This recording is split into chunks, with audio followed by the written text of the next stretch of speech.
ന്യൂസിലും വരുന്നില്ല, ഇതൊന്നും social media ക്യാരിയും ചെയ്യുന്നില്ല.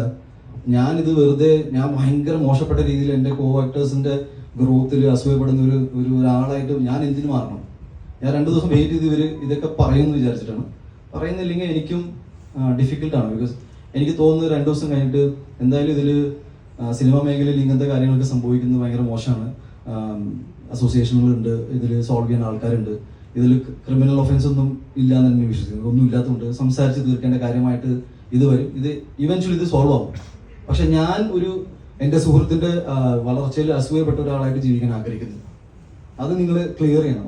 അതാണ് ഇഷ്യൂ എന്താണെന്ന് വെച്ചാൽ ഇതായിരുന്നു ഇഷ്യൂ. അത് ഇയാൾ ഒരിക്കലും ചെയ്യാൻ പാടില്ല. എന്നെ സംബന്ധിച്ച് ആരും വഴക്കുണ്ടാക്കുന്നില്ല. എൻ്റെ സുഹൃത്ത് എന്നെ കുറിച്ച് മോശം പറഞ്ഞു, അതെനിക്ക് ഉൾക്കൊള്ളാൻ പറ്റില്ല. അത് ഇയാൾ മാത്രമല്ല, ഈ ഇഷ്യൂ കൊണ്ട് എനിക്ക് ഉണ്ടായെന്ന് വെച്ചാൽ എൻ്റെ ഒരുപാട് സുഹൃത്തുക്കൾ എനിക്ക് നഷ്ടപ്പെട്ടു പോയിട്ടുണ്ട്. എല്ലാവരുടെ പേരും എനിക്കെതിരെ സംസാരിക്കുന്ന ആൾക്കാരും എനിക്ക് ഇപ്പോൾ നാളെ ഇതൊരു ഫാബ്രിക്കേറ്റഡ്